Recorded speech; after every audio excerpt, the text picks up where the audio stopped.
Hello বন্ধুরা, আজকে আমরা IRCTC অ্যাপসের মাধ্যমে ট্রেন টিকিট বুক করা শিখব। আপনারা জানেন ট্রেন টিকিট বুক করতে গেলে IRCTCতে প্রথমে অ্যাকাউন্ট খুলতে হয়, যেটি আমি আগে থেকে করে রেখেছিলাম। এবং IRCTCতে আমার প্রথমেই অ্যাকাউন্ট খোলা ছিল, তো এখন আমরা শুধু টিকিট বুক করা শিখব। যারা যারা আমাদের চ্যানেলটিতে প্রথমে এসেছেন তারা দয়া করে চ্যানেলটি সাবস্ক্রাইব করুন এবং ভিডিওটি ভালো লাগলে ভিডিওটি লাইক করবেন। প্রথমে আমি আমার অ্যাকাউন্টটি লগ ইন করে নিচ্ছি। লগ ইন করার পর ট্রেনে গিয়ে বুক টিকিট অপশানে গিয়ে স্টেশনের নাম সিলেক্ট করলাম। আমি বেঙ্গালুরু থেকে খড়গপুর আসবো। তারপর ডেট সিলেক্ট করলাম, আমি 2 আগস্ট টিকিট বুক করব। তারপর ক্লাস সিলেক্ট করব, কোন ক্লাসে, যেমন আমি স্লিপারে যাব তো স্লিপারে সিলেক্ট করলাম। তারপর সার্চ ট্রেন সার্চ করলে ওই ডেটে যতগুলি ট্রেন বেঙ্গালুরু থেকে খড়গপুর আসবে সবগুলো দেখিয়ে দিয়েছে। 2টি ট্রেন আসবে, তো আমি গুয়াহাটি এক্সপ্রেসে স্লিপারে বুক করব।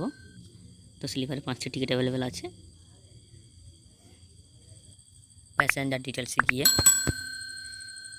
অ্যাড নিউতে গিয়ে প্যাসেঞ্জারের ডিটেলস অ্যাড করব। তো আমি অ্যাড করে নিলাম। আমাদের 2জন প্যাসেঞ্জার, 2জন বেঙ্গালুরু থেকে খড়গপুর আসবে, তো আমি অ্যাড করে নিচ্ছি। নাম, এজ, জেন্ডার, বার্থ প্রেফারেন্সে গিয়ে আপনি কোন বার্থে থাকতে চান। আপার, যেমন ধরুন upper berth, lower berth, middle berth, side upper আর সাইড লোয়ার থাকে।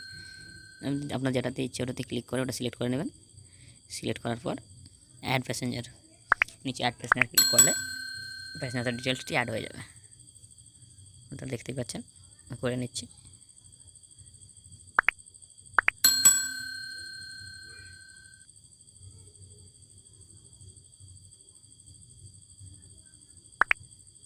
অ্যাড করে নেওয়ার পর নিচে স্ক্রল করলে আপনি দেখতে পাবেন আদার প্রেফারেন্সে কনসিডার ফর অটো আপগ্রেডেড, আপনি ওটাতে টিক চিহ্ন দিয়ে দেবেন।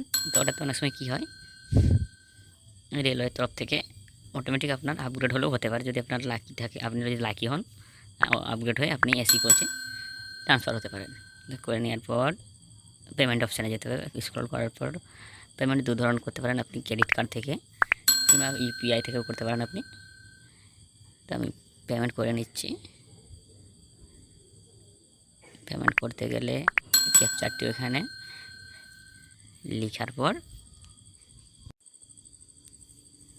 এরপর প্রসিড টু পে, দেখতেই পাচ্ছেন। প্রসিড টু পে করার পর একটা অ্যালার্টনেস দেওয়ার পর ইউপিআই আইডি দিতে বলছে। এখানে আমি ইউপিআই আইডিতে সিলেক্ট করার পর আমি আমার ইউপিআই আইডি দেবো। পেটিএমের ইউপিআই আইডি দিলাম। পেটিএমের ইউপিআই আইডি দিলে 10 টাকা এক্সট্রা চার্জ করে। কিন্তু আপনি যদি আদার্স কোনো card, credit card, debit card থেকে করাতে চান তাহলে 15 টাকা সামথিং কিছু একটা চার্জ করে। তো আমি পেটিএম ইউপিআই আইডি দেওয়ার পর পেটিএম অ্যাপসে গিয়ে পেমেন্টটি করে দেখতে পাচ্ছেন টিকিটটি কনফার্ম হয়ে গেছে। তো বন্ধুরা, যারা ভিডিওটি দেখছেন চ্যানেলটিকে প্লিজ সাবস্ক্রাইব করবেন, ভিডিওটিকে লাইক করবেন। ধন্যবাদ।